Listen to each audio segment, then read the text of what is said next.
Seigneur, acclamez notre Dieu parce qu'il mérite.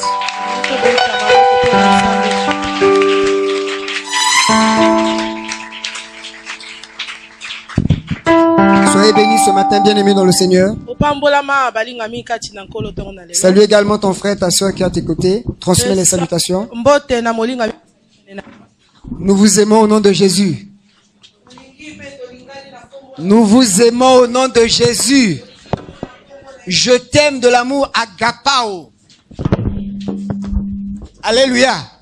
Je t'aime de l'amour agapao. Sans intérêt.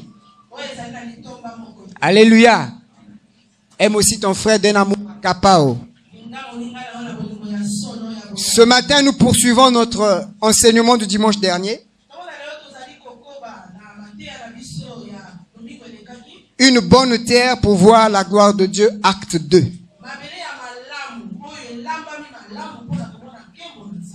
Pour ceux qui n'étaient pas là dimanche dernier, nous avions deux textes de base. Matthieu chapitre 13, versets 1 à 23. Et Ésaïe chapitre 5, les 7 premiers versets. Bien sûr que nous reviendrons dans ces textes-là pendant notre prédication de ce matin. Mais avant de poursuivre dans notre enseignement, j'ai deux textes introductifs. Jérémie chapitre 4, le verset 3. Chapitre 4, verset 3. Et Jérémie chapitre 1, le verset 10. Voici donc ce qui est dit dans Jérémie chapitre 4, verset 3. Car ainsi parle l'Éternel aux hommes de Juda et de Jérusalem. Défrichez-vous un champ nouveau et ne sémez pas parmi les épines. Et dans ce texte-là, il s'agit du prophète Jérémie qui parle. Il dit, il est de votre responsabilité de vous défricher un champ nouveau. C'est-à-dire, si j'ai la semence, je dois préparer le terrain. Je dois arranger le terrain avant d'apporter la semence. Et le terrain dont fait mention ici le prophète Jérémie, il s'agit de notre cœur. En quelque sorte, Jérémie est en train de nous dire, avant de pouvoir recevoir la parole de Dieu, chacun de nous doit se battre. Chacun de nous doit travailler de sorte à défricher un champ, à préparer un champ nouveau. Parce qu'il n'est pas normal de semer parmi les épines. Autrement, la semence va s'étouffer. Et dans Jérémie chapitre 1, le verset 10, toujours le prophète Jérémie, c'est l'Éternel qui lui parle cette fois-ci. Regarde, je t'établis aujourd'hui sur les nations et sur les royaumes, pour que tu arraches et que tu abattes, pour que tu ruines et que tu détruises, pour que tu bâtisses et que tu plantes. L'Éternel dit à Jérémie ici, il est nécessaire avant de planter la semence, avant de bâtir, il est nécessaire que tu puisses arracher, que tu puisses abattre les mauvaises plantes, les mauvaises herbes, que tu puisses ruiner ce qui n'est pas de moi. Et ce n'est qu'après cela que tu pourras planter, que tu pourras bâtir. Et cela rejoint le premier texte que nous avons lu.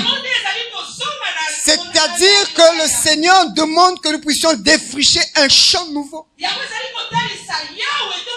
Mais nous ne pouvons pas défricher un champ nouveau en laissant les mauvaises herbes. Et donc cela va de notre responsabilité. Et donc ces deux textes-là, introductifs, viennent pour conforter notre thème que nous avons commencé depuis la semaine dernière. C'est-à-dire la nécessité d'avoir une bonne terre pour pouvoir voir la gloire de Dieu dans notre vie. Une terre préparée. Une terre défrichée. Une terre dont on a arraché les épines. Une terre dont on a battu les mauvais arbres. Une terre dont on a ruiné tout ce qui est mauvais. Vous savez, nous, chez nous, les Tékés, on a, enfin les Tékés, entre parenthèses, on est les Siélois, alléluia. Et quand on fait les champs de manioc, il y a une espèce d'herbe qui apparaît, on appelle ça millième. Il y a des Tékés ici, non? On appelle ça les millième, non? Millième. Téké, aidez-moi. Hein? Millième. Donc c'est une plante, c'est des herbes qui détruisent facilement les tubercules de manioc. Donc si tu veux planter les tubercules de manioc dans un champ, il faut préparer. Il faut que tu arraches, tu travailles. Tu ne peux pas s'aimer parmi ces mauvaises herbes-là. Sinon, à la fin, tu n'auras rien. Ou encore, si tu as le fruit, ce seraient des petits tubercules de manioc. Donc, le Seigneur est en train de nous dire ce matin, si nous voulons voir sa gloire, si nous voulons voir la manifestation de sa gloire dans notre vie, dans nos familles, dans notre nation, il est de notre responsabilité d'enlever les mauvaises herbes dans nos vies. Il est de ta responsabilité de pouvoir abattre les hérésies que tu as reçues du monde. De pouvoir abattre les mauvais enseignements que tu as reçus. Et c'est pour cela que le Seigneur donne cet exemple de la parabole du semeur. Et donc le dimanche dernier, nous avons vu les deux premières parties. Nous avons vu la sémence qui est tombée le long du chemin. Et nous avons simplement dit que la parabole, c'est une forme oratoire qu'on illustre une vérité morale ou religieuse. Que l'on puise des exemples de la vie courante. C'est un peu comme si le prophète Nathan, quand il se retrouve devant le roi David, alors que David venait de prendre la femme de son serviteur, et il a même tué le Uri qui était le propriétaire de Bathsheba, donc le mari de Bathsheba. Et il est resté comme ça, comme si rien ne s'était passé. Mais Dieu a révélé à Nathan, voici ce que David a fait. Mais quand Nathan est parti voir le roi David, il a utilisé la parabole, il a utilisé une image, une illustration pour transmettre une vérité au roi. Il a dit au roi ceci. Il y avait un homme qui était très riche, qui avait beaucoup de brebis. Mais il y avait aussi à côté de lui un pauvre qui avait qu'une seule brebis. Et qui aimait cette brebis. Qui gardait, qui prenait soin de cette brebis. Mais un jour, il y a un homme qui est venu visiter l'homme riche.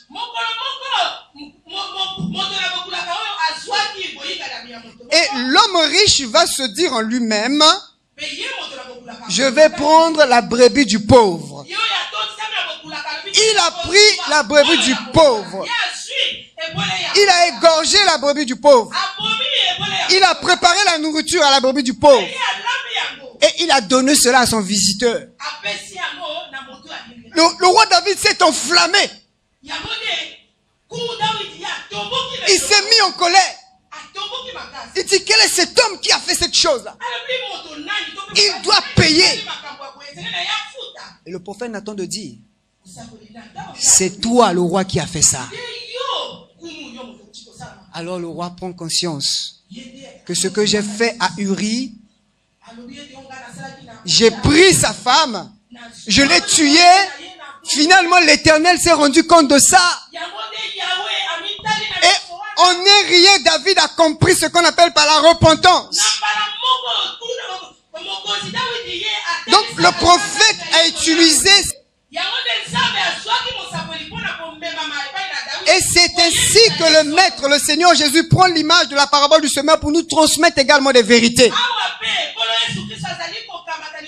Il dit qu'il y avait un homme, le semeur, c'est-à-dire le Maître lui-même, le Seigneur, qui plante la sémence.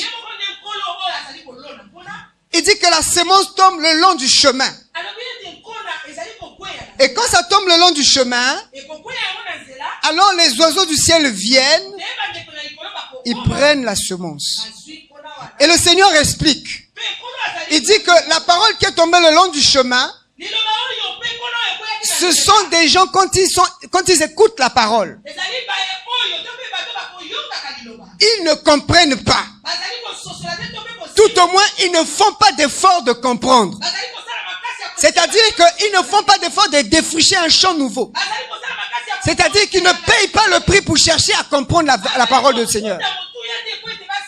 Et nous avons dit que la dernière fois, il y en a même qui viennent à l'église, qui viennent pour écouter la parole, qui n'ont même pas de support. C'est-à-dire qui n'ont même pas de quoi prendre note. C'est vrai, vous allez me dire qu'il y en a qui ne savent pas lire, c'est vrai. Mais si tu ne sais pas lire, concentre-toi. Si tu ne sais pas écrire, concentre-toi. Mais même celui qui ne sait pas lire, qui ne sait pas écrire, il peut se concentrer à écouter la parole. Nous devons défricher un corps nouveau. Mais il y en a, au lieu de se concentrer, ils sont là dans la distraction. Ils sont là en train de regarder ce que l'interprète est en train de dire. Ils regardent comment le prédicateur est habillé. Ils regardent comment est-ce que l'église est décorée. Ils regardent l'attitude du frère, bien l'attitude de la sœur qui est à côté de lui. Et il ne comprend pas la parole. Le Seigneur dit qu'il y en a beaucoup comme ça. Quand ils viennent, ils ne comprennent pas. Et ils ne font pas d'effort de comprendre.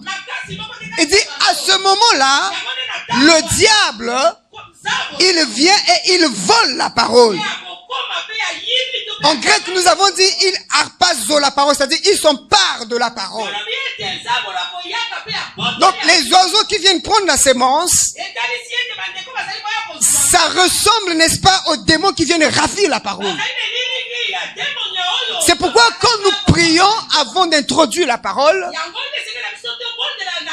nous disons que nous ramenons toute pensée captive à l'obéissance de Christ. Ce ne sont pas de simples paroles. Mais nous croyons que pendant que nous sommes là, l'Esprit de Dieu agit, mais le diable emmène aussi les mauvaises pensées dans les cœurs des gens. C'est pourquoi il est nécessaire que nous soyons dans la distraction. Nous ne soyons pas dans la distraction. Et il est nécessaire que même toi-même, quand tu viens dans la présence du Seigneur, que nous évitons même des parties, sauter, tu vas, tu reviens, tu vas, tu reviens dans la présence de Dieu. Et le diable vient, il vole, il arrache, il s'empare de la parole. Comme la Bible dit que le voleur ne vient que pour voler, dérober et égorger. Et il détruit la bonne sémence. Alors ce genre de personnes-là, quand vous allez voir leur vie, vous allez voir qu'il n'y a pas de changement. Même s'il a fait 10 ans, 20 ans, il n'a pas de changement.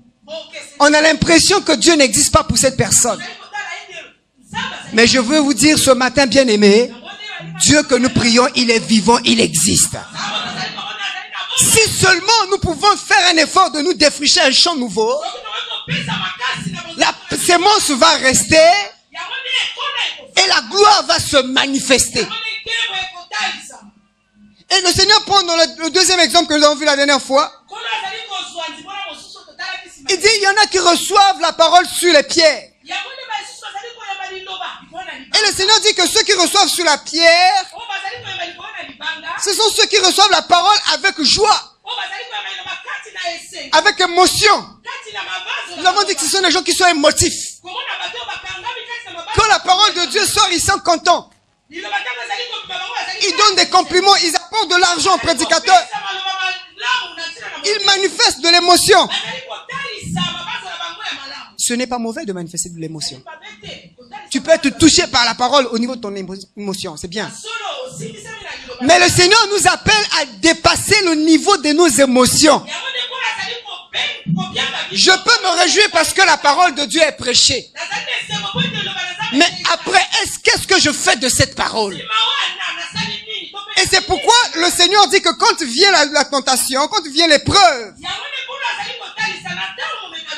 ces personnes-là ne résistent pas. Parce qu'elles n'ont pas des racines. Elles ne sont pas fondées sur la parole de Dieu. Ces personnes-là sont superficielles, qui ne vont pas en profondeur. Alors que le Seigneur a dit à Pierre, avance en eau profonde. Si nous voulons voir la gloire de Dieu, il ne s'agit pas de la superficie, ce qui est superficiel. Il s'agit d'aller en profondeur. C'est là où il y a des gros poissons. C'est là où il y a la manifestation de sa présence. Donc, en tant qu'enfant de Dieu, nous devons accepter les chemins par lesquels Dieu nous emmène. Parce que le Seigneur, c'est le meilleur architecte qui puisse exister. Le temps qu'il prend pour te préparer, lui-même, il sait pourquoi il prend ce temps. Ne cherche jamais à forcer la main de Dieu. La Bible dit que au temps convenable, je vous ai exaucé. Ce n'est pas à nous de dire au Seigneur, maintenant tu dois m'exaucer. C'est pas à nous. Nous devons être enracinés en Jésus-Christ. Autrement, nous serons des chrétiens émotifs. Voilà en quelques mots ce que nous avons vu la semaine dernière, là où nous sommes arrêtés. Et donc ce matin, nous poursuivons. La sémence qui est semée parmi les épines ou les ronces. La Bible nous dit ceci au verset 7 de 1 Corinthiens chapitre 13. Une autre partie tomba parmi les épines, et parmi les épines montèrent et l'étouffèrent. Je vais au verset 22. Matthieu chapitre 13, verset 7 et le verset 22. Matthieu chapitre 13, le verset 7, le verset 22. En tout cas, c'est Matthieu chapitre 13, verset 1 à 23. C'est tout ça qu'on sait. Nous avons déjà lu la première partie. Donc nous prenons juste ce qui nous concerne pour avancer dans l'enseignement. Matthieu chapitre 13. Et non 1. Bien aimé de la technique, c'est Matthieu chapitre 13, verset 1 à 23. Et pour le moment, nous lisons le verset 7. Et donc le verset 7 dit ceci. Une partie tomba parmi les épines. Les épines montèrent et l'étouffèrent. Au verset 22, le Seigneur donne l'explication. Les épines, celui qui a reçu la semence parmi les épines, c'est celui qui entend la parole, mais en qui les soucis du siècle et la séduction des richesses étouffent cette parole et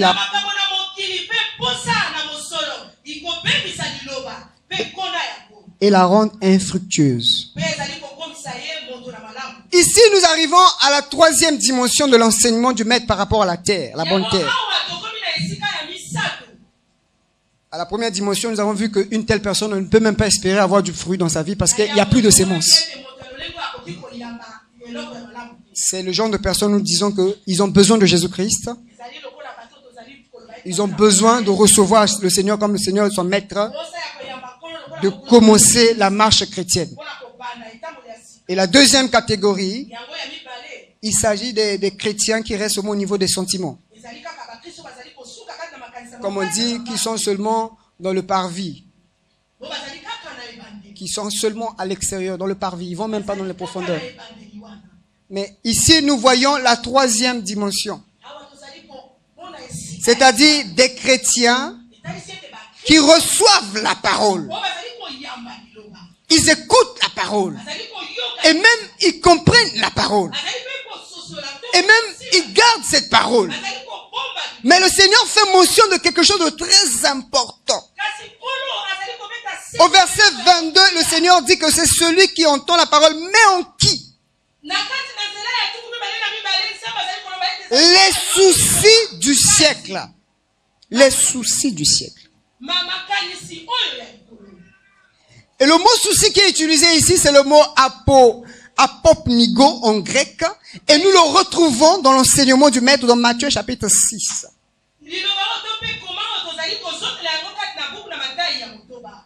Et j'aimerais que nous focalisions notre attention sur le mot souci. Et regardez comment le Seigneur présente un peu le mot souci. C'est-à-dire que tel que nous sommes là, il y a des gens parmi nous, et même moi-même peut-être aussi, nous avons des soucis en nous. Et le mot grec pour souci ici, comme je vous ai dit, alors, le mot grec, c'est mérimna. Voilà. Parce que apopnigo, c'était le mot étouffer. Mais nous parlons d'abord de mérimna. M-E-R-I-M-N-A pour ceux qui prennent note. Donc, ici, le mot qui est utilisé par souci, ça exprime l'anxiété, l'inquiétude.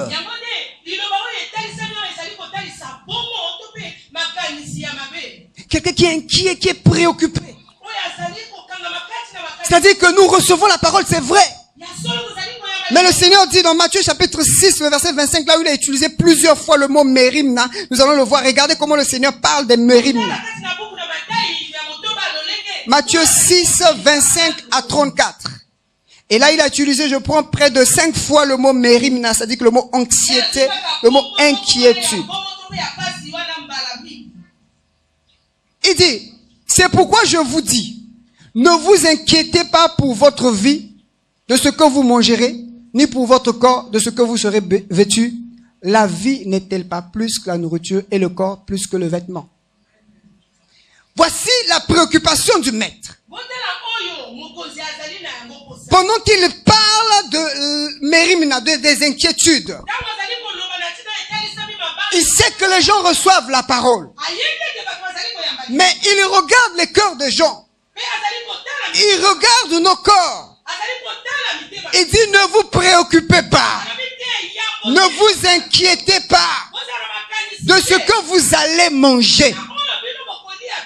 De quoi vous serez vêtus. Et le Seigneur pose une base par rapport aux soucis. Celui qui est là ce matin, qui a des soucis, qui a mérimna dans son cœur, le Seigneur pose la base. La base que le Seigneur pose, il te pose une question.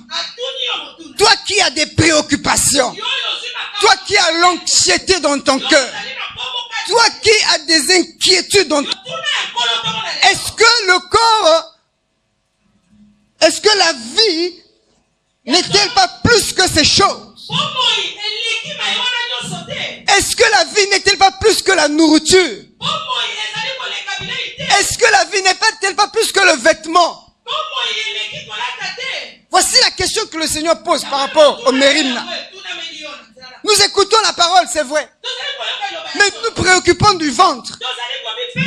Mais le Seigneur te dit ce matin, la vie que tu as ce matin, telle que tu respires ce matin, c'est préférable à la nourriture. Il y a des gens qui ont des moyens aujourd'hui. Il y a des gens qui ont des biens aujourd'hui, mais qui n'ont pas l'appétit pour manger. Mais toi, le Seigneur t'a donné l'appétit pour manger ton bêtis. Quand tu manges le biscuit quick là, tu le manges tellement avec appétit. Tu le savoures, frère. Mais glorifie le Seigneur pour le biscuit quick que tu manges. Et à la fin, tu prends un talent kafumba, verre d'eau et tu bois. Glorifie le Seigneur pour ça. Mais toi, tu as le biscuit quick, tu t'inquiètes. Tous les jours, je mange que ça, je mange que ça. Mais mon frère, ma soeur, c'est la vie. Le principal, c'est la vie. Le Seigneur dit, ne vous préoccupez pas de ces choses. Au verset 26, il dit, regardez les oiseaux du ciel. Ils ne sèment et ils n'amassent rien dans les greniers. Et votre Père Céleste les nourrit. Est-ce que toi, tu ne vaux pas plus qu'un oiseau? Pourquoi des soucis? Pourquoi l'anxiété dans le cœur? Au verset 27, il dit ceci. Qui de vous, par ses inquiétudes, par ses mérimna, peut ajouter une coudée à la durée de sa vie? Pendant que nous nous préoccupons, comment je vais faire? Comment je vais faire ceci? Ah Seigneur, ce problème. Je suis tout le temps malade. Ce problème qui est en moi, comment je vais faire? Le Seigneur te pose la question. Est-ce qu'on te préoccupe ainsi? Est-ce qu'on te préoccupe ainsi?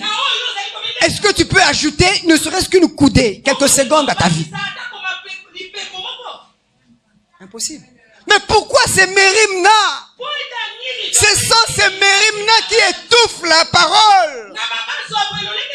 Au moment où la parole de Dieu s'apprête à faire un miracle, il y a des soucis, des inquiétudes. Le Seigneur continue au verset 28. Il dit, pour vous, et pourquoi vous inquiétez au sujet du vêtement? Observez comment croissent les lits des champs. Ils ne travaillent ni ne filent. Vous voyez donc, le Seigneur donne l'exemple ici par rapport aux vêtements. Tu peux t'habiller simplement, frère. Je dis l'élégance, c'est le Seigneur qui donnera l'élégance. J'ai vu une fois, moi-même j'ai vu de mes yeux, quelqu'un qui est habillé avec une chemise de 5500 de poteau. Avec quelqu'un qui est habillé avec une chemise de 34 000 francs. Celui qui avait la chemise de 5500 était plus élégant que celui qui avait la chemise de 34 000. Frère, c'est le Seigneur qui rend quelqu'un beau. C'est le Seigneur qui rend quelqu'un belle. C'est pas les habits que nous voyons. La beauté vient du Seigneur. Toi, tu peux avoir porté une chemise de 5500, mais quand tu marches, la gloire de Dieu qui est sur ta vie, ça fait resplendir une beauté. Mais quand tu passes, tu dis, mais quelle merveille! Mais quelle belle créature! Et toi-même, tu entends seulement les éloges. Dès que tu passes seulement, on dit, oh, moi, la mobali, hein? Quelle sœur! Quand c'est comme ça aussi, il faut aussi faire les fiers. Mais toi-même, tu sais, tu as acheté ça à 5500. Et même dans les tombeaux, là, frère, les noms portés. Seulement les noms portés de 2000 francs, là. Quand tu apparais là, on dit, mais voilà quelqu'un. On t'apprécie. Mais le principal, tu te préoccupes pas de ces choses. Vous allez voir quelqu'un même dans le programme pour prêcher, pour modérer. Il va prendre du temps pour préparer l'habit. C'est bien, nous devons être propres devant vous. Mais le véritable habit dont nous devons nous préparer, c'est le vêtement spirituel. C'est pas le vêtement physique. C'est pas le costume qui fait la présence de Dieu. C'est pas le bazin qui fait la présence de Dieu. Mais c'est la gloire. C'est en restant dans sa présence, les genoux à terre, en recherchant sa gloire. Et puis dit, même Salomon dans sa gloire ne peut pas se comparer avec les lits des champs, frères. Pourquoi c'est Mérimna? Ne t'inquiète pas des vêtements, frère. C'est ce que le Seigneur est en train de poser comme base ici. Au verset 31, il dit ceci. Ne vous inquiétez donc pas en disant que mangerons-nous ou que boirons-nous, de quoi serons-nous vêtus?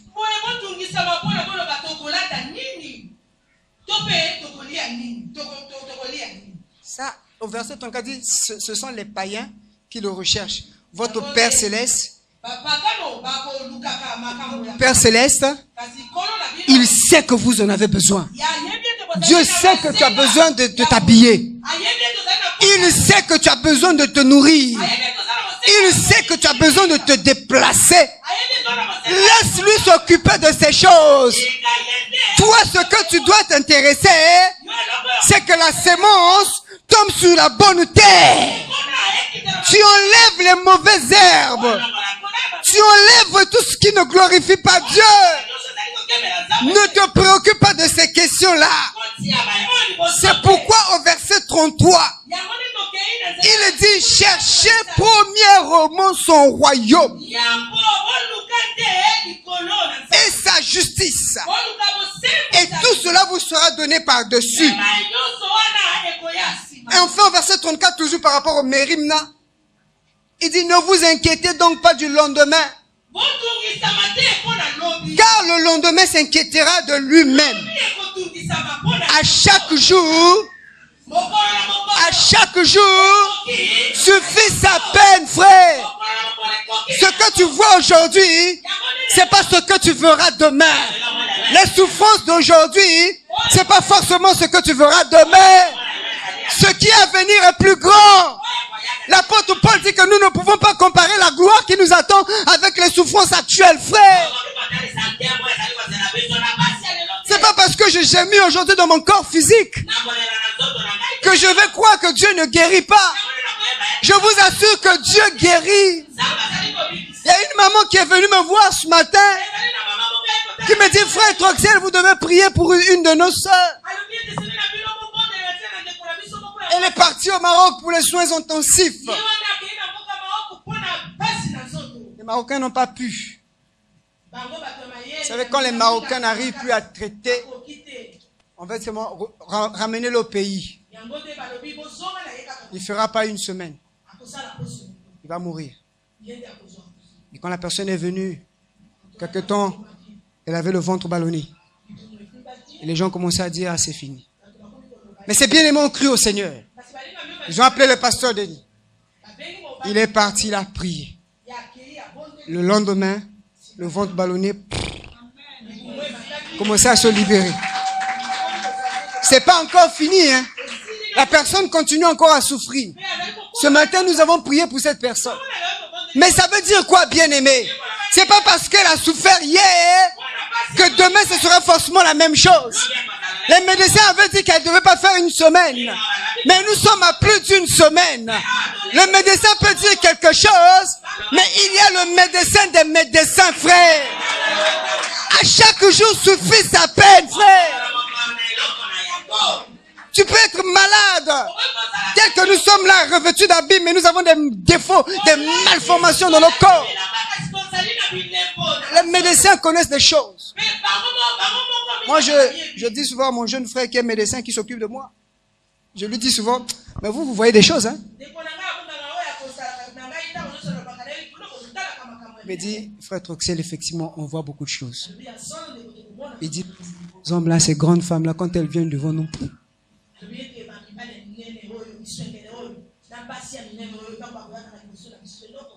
une grande femme, quel que soit son nom, devant le médecin, elle n'est rien.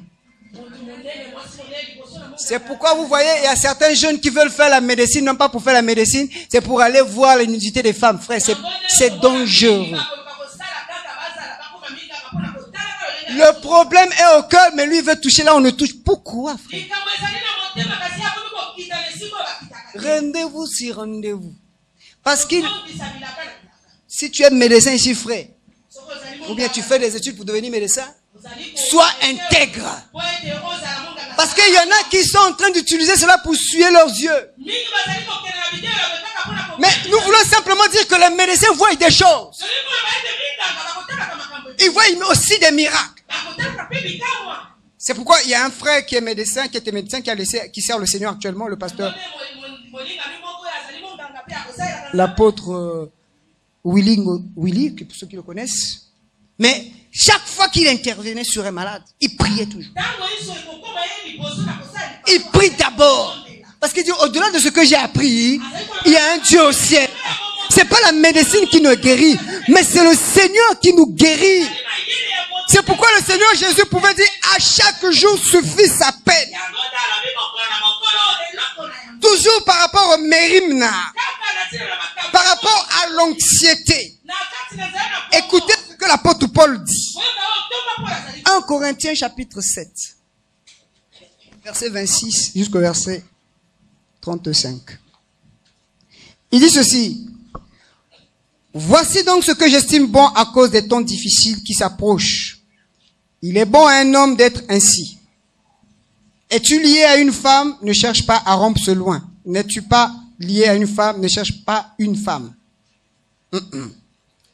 Si tu t'es marié, tu n'as point de péché. Si la Vierge s'est mariée, elle n'a point de péché. Mais ces personnes auront des tribulations dans la chair. Et je voudrais vous les épargner. Voici ce que je dis, frère. C'est que le temps est court. Et que désormais ceux qui ont des femmes soient comme n'en ayant pas. Ceux qui pleurent comme ne pleurant pas. Ceux qui se réjouissent comme ne se réjouissant pas. Ceux qui achètent comme ne possédant pas. Et ceux qui usent du monde n'en usent pas. Car la figure de ce monde passe. Verset 22, c'est là où nous trouvons Mérimna. Verset 32. 32, verset 32. Or, je voudrais que vous fussiez sans Mérimna, sans inquiétude. Celui qui n'est pas marié s'inquiète des choses du Seigneur. Verset 33. Celui qui est marié s'inquiète des choses du monde, des moyens de plaire à sa femme. Pardon les mariés, mais aujourd'hui c'est la parole. Verset 34. Il y a de même une différence entre la femme et la vierge. Celle qui n'est pas mariée s'inquiète, se mérimna des choses du Seigneur, afin d'être sainte de corps et d'esprit. Et celle qui est mariée s'inquiète des choses du monde, des moyens à plaire à son mari.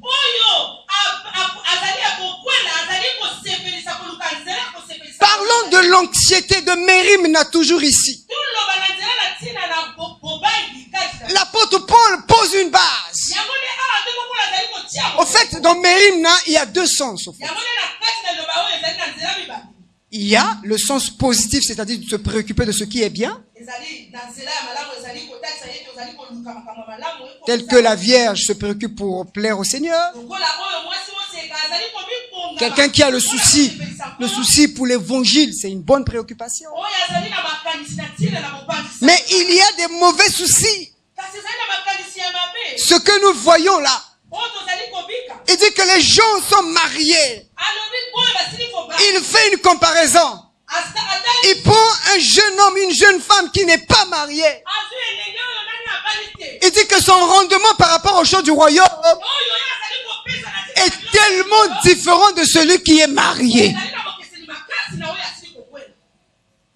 Parce que celui qui n'est pas marié, il réfléchit, il travaille, il se donne à fond pour plaire au Seigneur, non pas pour plaire aux hommes. Mais celui qui est marié, il a des inquiétudes, il a des mérimna par rapport à son mari, par rapport à sa femme, les moyens le plaît. Il prépare telle nourriture, le gars il dit c'est pas bon. Il s'est même brûlé, le gars dit que c'est pas bon toujours. Tout ce que tu fais, c'est pas toujours bon. Et même parfois tu viens, tu écoutes la parole, tu as ces inquiétudes-là. Au lieu de libérer ton cœur, tu dis qu'est-ce que je peux faire pour satisfaire mon mari? Qu'est-ce que je peux faire pour satisfaire ma femme? Au moment où l'évangile veut arriver dans ta vie, tu as des inquiétudes par rapport à ton foyer. C'est le Seigneur qui prendra soin de ton foyer. Arrête de te préoccuper de ça. Cherche à plaire au Seigneur. Si tu es marié, c'est bien, mais fais comme si tu n'es pas marié. Pourquoi quand nous devons monter à la chair, pourquoi nous devons nous éloigner de nos conjoints? Ce n'est pas un péché d'être avec sa femme puisqu'on est marié ou bien avec son mari. Mais nous comprenons que c'est des choses saintes. Nous avons besoin de payer le prix. Nous avons besoin d'aller dans sa présence afin de délivrer une parole qui édifie. C'est pourquoi l'apôtre Paul dit, j'aimerais vous épargner de cela. Que celui qui n'est pas encore marié, à cause des temps difficiles, c'est pas une recommandation. C'est un conseil. À cause des temps difficiles, qui ne se marie pas. Alléluia. Je ne vous ai pas dit de ne pas... Le mariage, c'est pas bon, hein, j'ai pas dit ça. Mais le rendement, les inquiétudes sont diminuées par rapport à celui qui sert le Seigneur. Et donc l'homme soucieux s'adonne à de multitudes de rêves.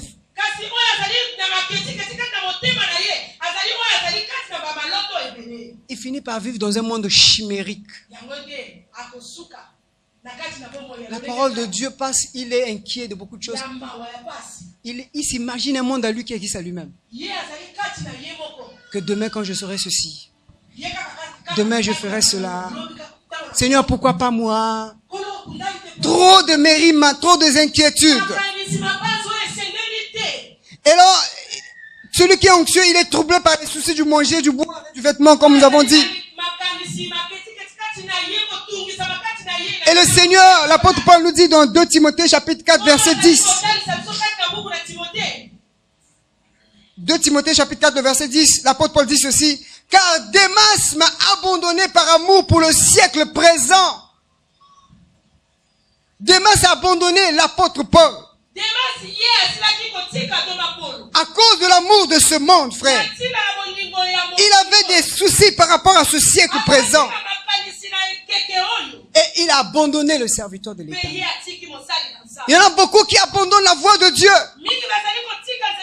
à cause des soucis. On dit qu'il est parti pour Thessalonique, certains pour des villes commerciales. Et je suis resté seul. Beaucoup abandonnent le chant de Dieu.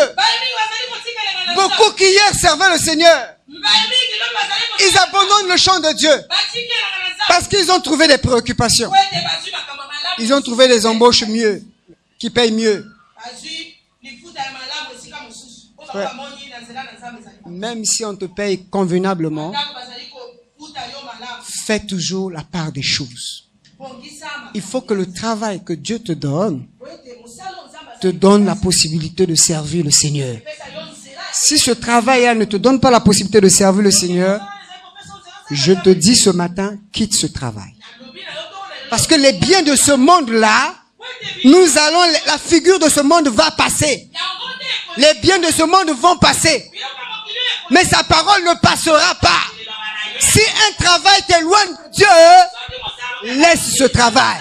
Le Dieu que nous prions, si tu dis Seigneur, à cause de toi, je laisse cet emploi, Dieu va s'occuper de toi. Dieu va te donner même au centuple. Parce qu'il a dit dans sa parole qu'il n'est personne sur cette terre qui n'ait quitté son travail, ses biens, sa famille à cause de moi. Nous reçoivent dans ce siècle-ci, le centuple.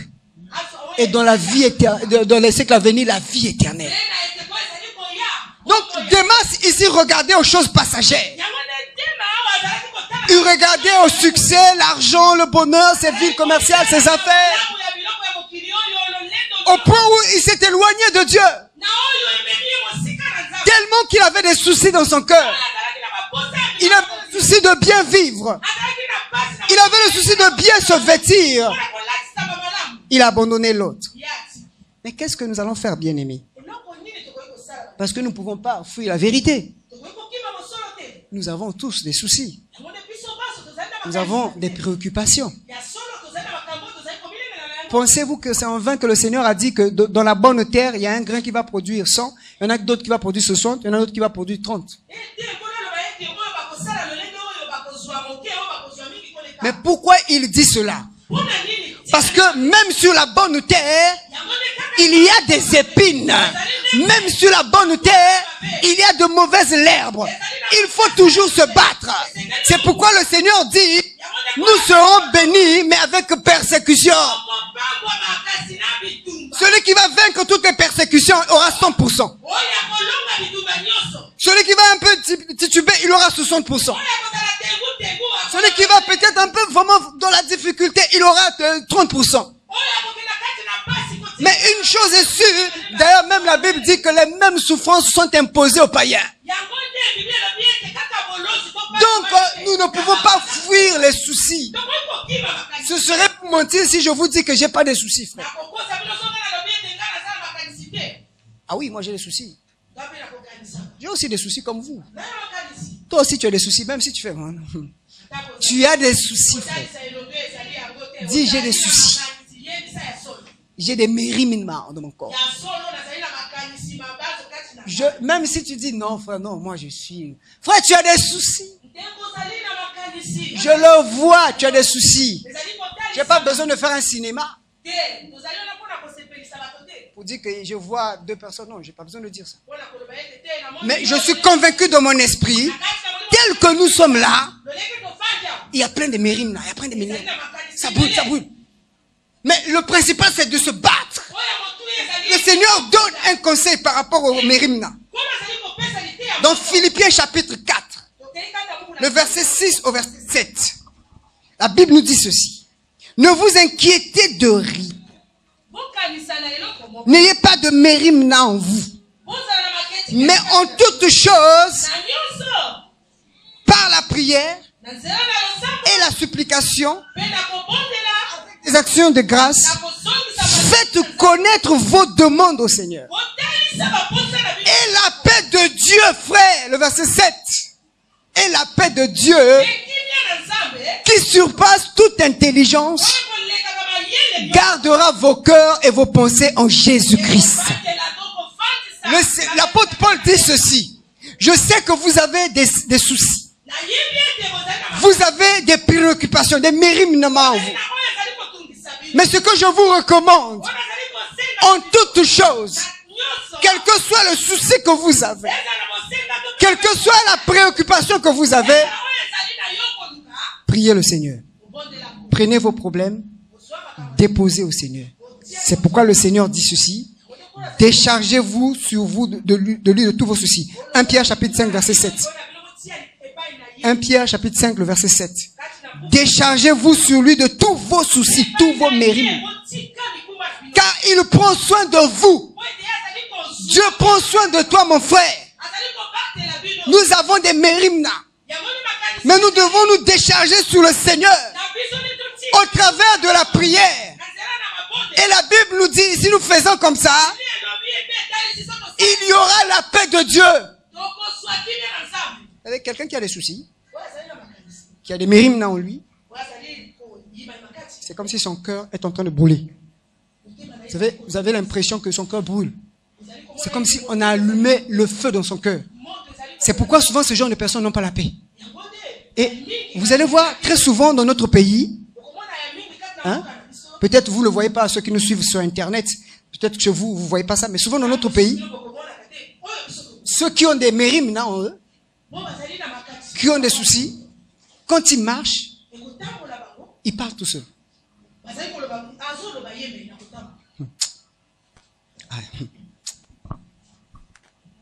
Donc, lui-même, il commence à faire...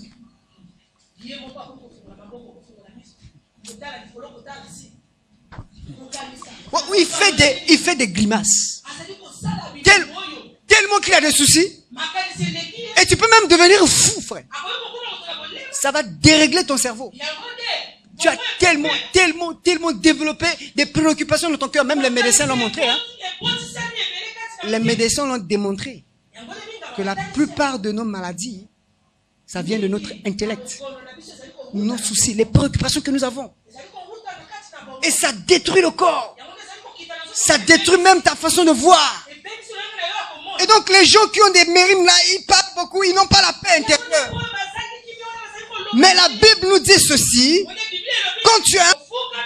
Le Seigneur prend sa paix, la paix, le repos. Il le dépose dans ton cœur. C'est pourquoi Jésus-Christ a dit, vous tous qui êtes fatigués, déchargez-vous sur moi car je vais vous donner mon repos. Il y a quelqu'un qui a découvert ces mérimes là, qui a fait cela. Je vais parler de Anne. Dans 1 Samuel chapitre 1, le verset, tout le chapitre même, vous allez voir cette maman Anne. Anne avait très mal dans son cœur. Elle était vraiment anxieuse. Parce qu'elle vivait dans un foyer dont elle avait une rivale Pénina. Alors cette Pénina ne la rendait pas la vie facile. Elle mortifiait Anne. Elle torturait Anne. Et chaque fois qu'il partait même pour adorer le Seigneur, Anne n'avait pas la paix intérieure. Parce qu'elle n'avait pas d'enfant. Bien aimé dans le Seigneur. Il y a beaucoup d'ânes aujourd'hui dans l'église. Et même peut-être pendant que je parle, il y a des ânes parmi. Des femmes qui sont mariées officiellement. Qui ont reçu tout ce qu'il faut pour qu'elles soient mariées. Mais qui à la fin, quand on regarde, il n'y a pas d'enfant. Prière, il n'y a rien. Une femme comme ça, parfois, elle perd la joie de vivre. Anne n'avait plus d'espérance. Quel que soit ce que le mari pouvait donner, quels que soient les cadeaux que le mari pouvait donner, ça ne pouvait pas combler le désir de son cœur. Frère, il y a des gens qui ont des biens dans ce monde, qui ont des richesses dans ce monde, mais quand vous voyez leur vie, ils sont misérables. Ils n'ont pas la paix intérieure. Et j'aimerais te dire ce matin, frère, ce ne sont pas les biens matériels qui font le bonheur d'un homme. N'enviez pas ces grands-là. Ne soyez pas impressionnés par eux. Mais je vous assure que parfois même eux, ils nous envient. Parce qu'ils n'ont pas la paix intérieure. Malgré les cadeaux qu'on pouvait donner à Anne, Anne n'avait pas la paix intérieure. Anne était inquiète en elle. Mais un jour, Anne a compris qu'il y a un Dieu au ciel. Frère, je veux te dire ce matin, il y a un Dieu qui existe. C'est pas parce que nous ne voyons pas le vent que nous disons pas que le vent n'existe pas. Mais je t'assure que Dieu est vivant. Il est réel. C'est pourquoi la Bible dit que celui qui s'approche de Dieu, il doit croire que Dieu existe.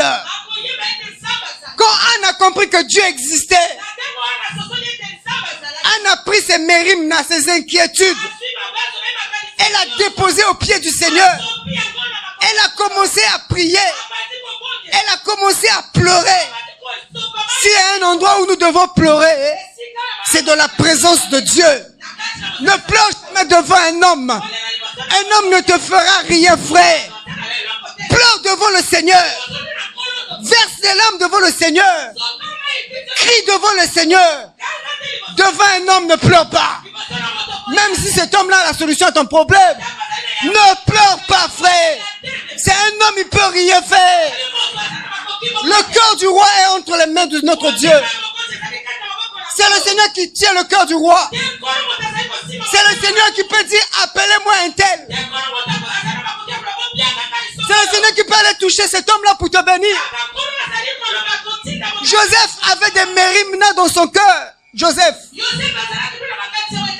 Alors qu'il sortait de la prison, avant de sortir de la prison, il a interprété des songes. Et il a dit au panetier du roi, il a dit, quand tu vas aller, Allez, chanson. Ne m'oublie pas, s'il te plaît. Parle de moi au roi. La Bible nous dit que quand ce gars-là est parti, il a oublié Joseph. Le monde va t'oublier. Tes parents vont t'oublier. Et lui, il ne t'oubliera jamais. Pleure devant sa face. Anne a pleuré devant l'Éternel.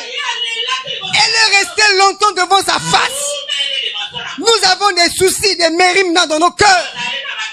Mais qu'est-ce que nous faisons, bien-aimés? Ton problème, toute l'église connaît ton problème.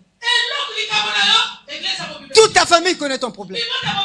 Je veux te dire, frère, il y a un seul qui doit connaître ton problème. Il y a un seul qui doit connaître ta situation. C'est lui qui te comprend mieux que ton frère. Il te comprend mieux que ton mari. Il s'appelle l'Éternel des armées. C'est auprès de lui que tu dois pleurer, frère. Dépose tes mérimnas devant le Seigneur. Ne pleure pas devant les hommes. Qu'est-ce que l'homme, qu'est-ce qu'il peut faire pour toi? Il peut te dire, demain je te ferai ceci. Demain je vais te donner cela. Et demain quand tu dors, on entend seulement beau crise cardiaque. AVC. Il est mort. Et vous voyez parfois la veille, les gens pleurent. Mamie. Et mamie. Vous ne savez pas pourquoi il pleure. Il pleure pas parce que le gars est mort. Il pleure parce que le gars lui a promis des choses. J'avais déjà fait des programmes. Je vais aller me reposer avec ma famille, avec le chèque qu'il a aimé donner. Tel est mort. Mais c'est pas des larmes sincères. C'est pourquoi quand vous voyez les gens pleurer à la veille, regardez seulement au Seigneur. Parce que les choses qui sont dans le cœur là, il n'y a que Dieu qui connaît. Ne pleure pas devant un homme. Pleure devant le roi de gloire. Quand tu appelles Soula pour le Seigneur, tu t'en fous. Mais tu es devant le roi. C'est pourquoi quand tu es ici là, quand tu dors, quand tu danses là, ne regarde pas ton voisin. Ne te préoccupe pas de celui qui est à tes côtés.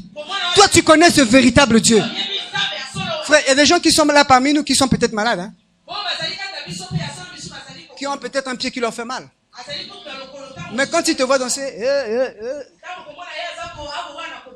ils te disent, ah Seigneur, si je pouvais être guéri. Mais toi qui as des bons pieds, au lieu de danser pour le Seigneur, tu es là. Tu remis seulement un pied, tu fais gauche, droite, reculer, avant. Frère, c'est quoi? C'est quoi ton problème? Tu es devant Dieu. S'il faut sauter, tu sautes. S'il faut crier, tu cries. S'il faut t'agenouiller, tu t'agenouilles. À cause de ce Dieu-là, pleure devant le Seigneur.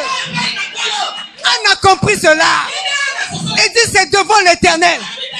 Le sacrificateur a dit, Anne, mais je vois que c'est comme si tu es sourd.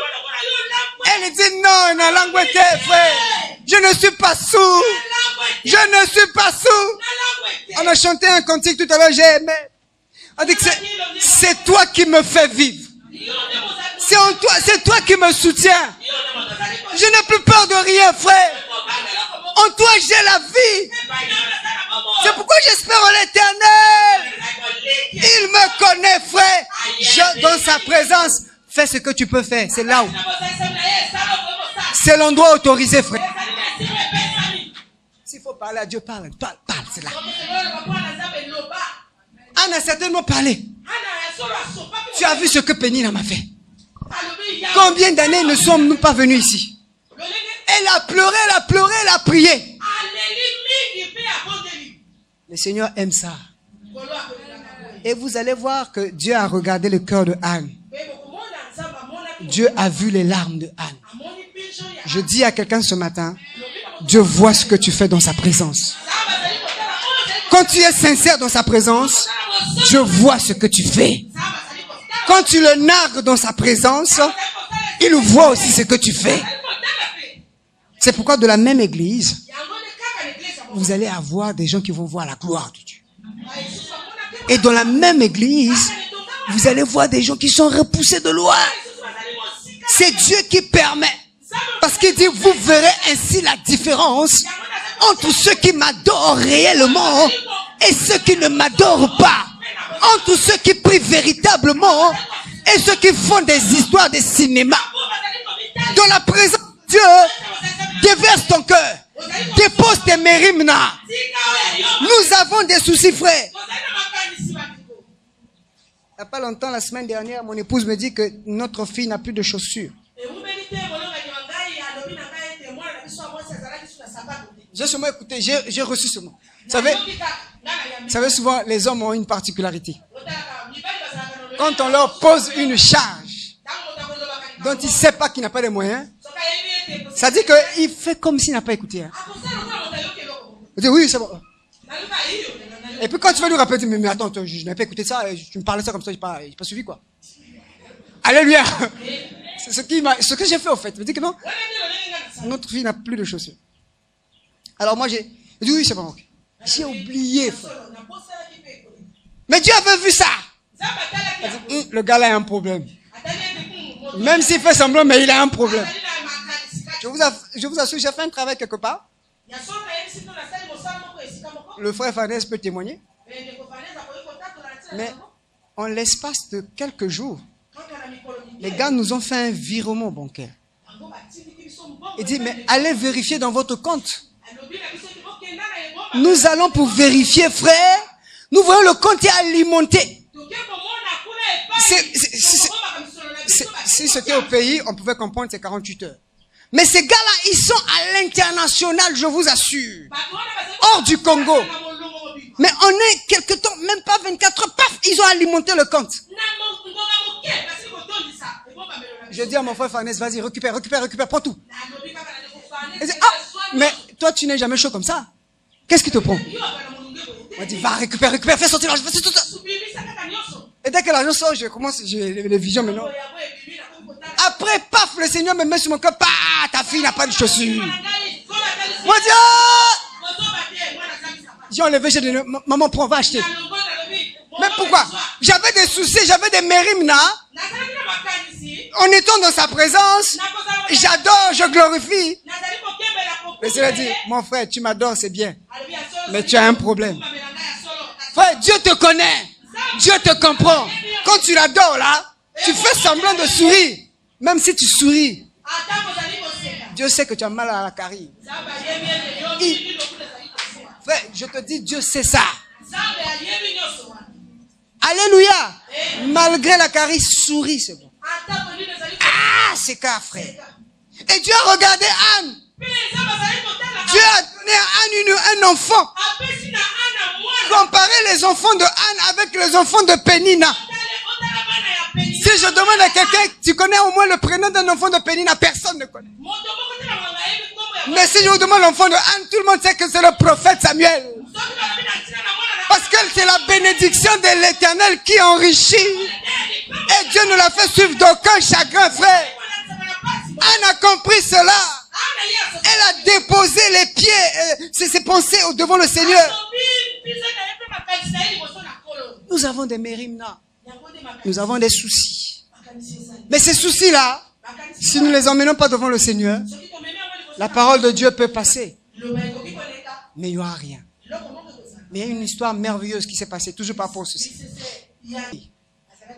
À l'époque, il n'était pas encore roi. Il était comme chef de gang. Il était dans un territoire, ça se passe dans 1 Samuel chapitre 30. Au verset 6, la Bible nous dit ceci. Commençons par le verset 1 pour comprendre bien le verset 6. Comme ça, nous allons clôturer par là. 1 Samuel chapitre 30, verset 1 à 6. Lorsque David arriva le 3e jour à Tsiklag, avec ses gens, les Amalécites avaient fait une invasion dans le Midi et à Tsiklag. Ils avaient détruit et brûlé Tsiklag. Après avoir fait prisonnier les femmes et tout ce qui s'y trouvait, petits et grands, ils n'avaient tué personne. Mais ils avaient tout emmené et s'étaient remis en route. David et ses gens arrivèrent à la ville et voici, elle était brûlée et leurs femmes, leurs fils et leurs filles étaient emmenés captifs. Alors David et le peuple qui était avec lui élevèrent la voix et pleurèrent jusqu'à ce qu'ils n'eussent plus la force de pleurer. Verset 5. Les 2 femmes de David avaient été emmenées, Achinoam de Jezreel et Abigail de Carmel, femme de Nabal. Et enfin le verset 6 qui nous intéresse. David fut dans une grande angoisse, Mérimna, car le peuple parlait de le lapider, parce que tous avaient de l'amertume dans l'âme, chacun à cause de ses enfants et de ses filles. Mais David reprit courage en s'appuyant sur l'Éternel son Dieu. Le frère Renaud est là. Pendant que je lisais cette histoire, Dieu m'a rappelé ce frère. Frère, il arrive que nous sortons de nos maisons. Nous allons, nous revenons. Nous allons, nous revenons. Et nous pouvons partir, nous revenons, nous trouvons tout est normal. Mais il arrive aussi que tu sors, tu reviens, tout n'est pas normal. Et pendant que je lisais, Dieu me parle du frère. On était ici dans un culte. Pendant que nous étions dans la présence du Seigneur, les voleurs ont commencé à visiter sa maison. Ils ont commencé à perturber sa maison. L'on ne sait pas comment. Ce qui est vrai, le frère a commencé à sentir de bourdonnement dans son ventre. C'est Dieu qui a permis cela. Comme la maison n'est pas loin, il dit je fais un tour. Pendant qu'il arrive, c'est les voleurs qui sont partis. Tel, j'ignorais ça. Au finish, ils ont, c'est vrai, saccagé, mais ils n'ont rien pris de spécial. Qu'est-ce que je veux dire par là? Ce frère pouvait arriver à cet endroit-là et tout perdre. Un pillage systématique. Mais Dieu n'a pas permis que cela soit ainsi pour ce frère. Certainement par rapport au niveau des preuves, Dieu dit non, je ne vais pas permettre trop. Mais quel que soit le niveau de preuve que le frère là pouvait souffrir, je suis convaincu d'une chose, même si l'on avait volé dans la maison de ce bien-aimé, il n'allait pas faiblir, frère. Parce que Dieu veille sur ce qui nous appartient. Mais David va faire une triste expérience. Il sort, il va quelque part en campagne. Et quand il revient, sa femme et les femmes de ses combattants, leurs enfants et leurs biens, tout a été pillé, frère. Quelle serait ta réaction quand tu vas arriver à la maison? D'abord, nous avons des mérites pour avoir les biens que nous avons.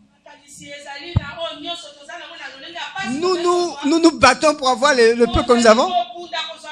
Et quand tu arrives, on te prend tout. Non, comment est-ce que tu vas réagir? Tu dis,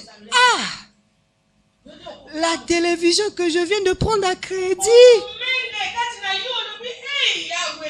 Et comme ça, on va dire que nous on prie le vrai Dieu.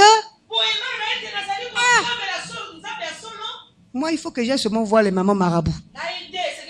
Ne va pas voir le mbikou du maman. Ne va pas voir le mbikou du papa. Va voir l'Éternel des armées. La Bible dit que David a repris courage. Il s'est appuyé sur l'Éternel, frère. Ceux qui s'appuient sur l'Éternel, ils renouvellent leur force.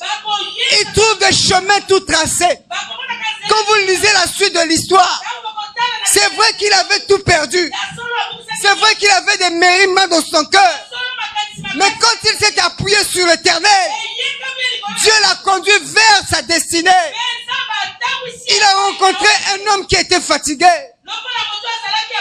Il a rencontré un homme qui était fatigué. C'est cet homme-là qui va lui dire, les gens qui ont pris des biens, les gens qui ont pris des choses, ils sont passés par ce chemin-là. David est parti. La Bible dit qu'il a tout récupéré. Le Seigneur va te restituer toutes tes années perdues. Les années qui ont dévoré les sauterelles. Dieu va te les restituer, frère. Avec le Seigneur, on ne perd jamais le temps. Enlève les mérites dans ton cœur. Le Seigneur te dit, ne crains rien. Je suis avec toi. Je ne t'abandonnerai pas. Je ne te délaisserai pas. Ne promène pas des regards inquiets. Et de la joie, frère. Même si tu traverses les eaux, il sera avec toi. Même si tu travailles dans le feu, il sera avec toi.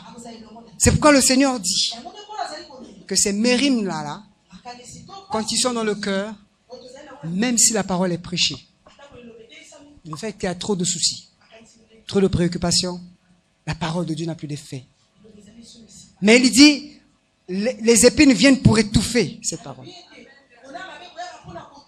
C'est-à-dire que les soucis de la vie, la convoitise des yeux, de la chair, quand nous mettons cela en premier, ça étouffe l'évangile. Et c'est le genre de chrétiens qui connaissent la parole, qui écoutent la parole, qui comprennent la parole, mais qui se laissent dominer par les soucis. Or, le Seigneur nous dit ceci. Si nous faisons comme ça, nous serons une terre infertile. Nous n'allons pas produire, stérile. C'est pourquoi il a donné l'exemple. Dans notre deuxième texte de base, dans Ésaïe chapitre 5, le verset 1 à 7. Il a dit, j'avais ma vigne. J'ai préparé ma vigne. J'ai clôturé ma vigne. J'en ai arraché, j'ai enlevé tout ce qui était mauvais. Mais quand je suis venu pour espérer le fruit, j'ai trouvé autre chose. Bien aimé, chaque jour, le Seigneur vient pour recueillir les fruits dans nos vies. Ce qui impressionne le Seigneur dans notre vie, c'est la capacité que nous avons à produire le fruit même dans l'épreuve. Quand toutes les conditions sont réunies, c'est facile de servir le Seigneur. Mais quand toutes les conditions ne sont pas réunies, comment tu fais? C'est ça que le Seigneur attend de nous. Les épines sur la bonne terre, je vous assure, il y a des épines sur la bonne terre. La particularité des épines, quand ça te pique, ça te fait mal. Mais c'est pas parce que ça te fait mal que tu vas abandonner la voie du Seigneur. Persévère. C'est pourquoi le Seigneur, le vigneron va dire au maître, donne-nous encore cette année. Et reviens l'année prochaine. Certainement tu auras le fruit. Certainement tu auras le fruit. Bien aimé, le Seigneur nous donne encore cette grâce. Nous tend encore sa main ce matin. Il sait que nous avons des mérimes. Il sait que nous avons des soucis. Mais il dit, il faut une bonne terre pour voir la gloire de Dieu. Et le Seigneur a dit, en clôturant, que cette bonne terre reçoit la parole. Et un grain qui va donner 100, et un autre qui va donner 60. Et un autre qui va donner 30. C'est celui qui entend la parole, qui la comprend. Et il porte du fruit. Bien-aimé dans le Seigneur, ce matin, le Seigneur nous tend également sa main. Il connaît nos problèmes. Il connaît ce dont nous avons besoin. Parmi nous ce matin, il y a beaucoup qui sont peut-être malades. Les maladies que les hommes ne voient pas. Mais notre Dieu voit cette maladie-là. Et j'aimerais que nous nous levons. Chacun va prier au Seigneur. Chacun va dire, Seigneur, j'ai des soucis. J'ai des mérimes. Mais ce matin, je te les dépose. Prends ma vie. Prends mon cœur. Tu connais mes problèmes. Je ne veux pas que ces problèmes puissent étouffer la parole. Mais je veux au contraire que ta parole domine sur ces problèmes. Élève ta voix, commence à prier maintenant le Seigneur.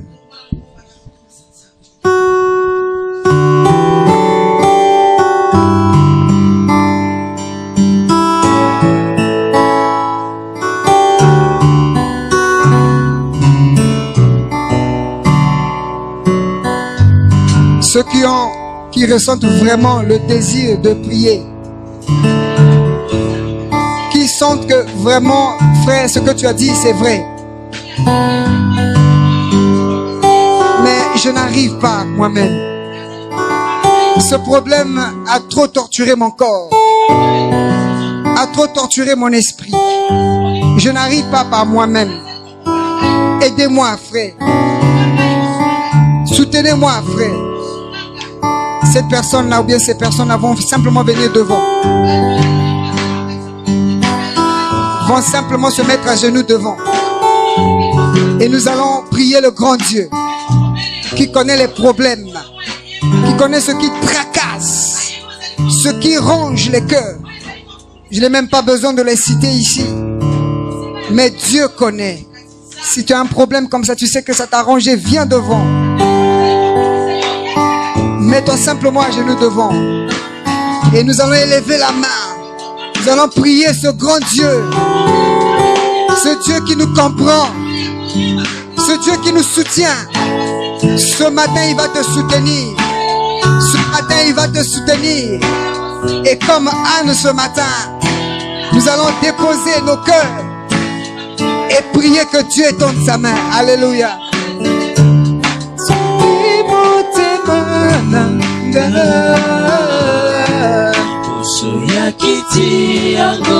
Chante ce cœur.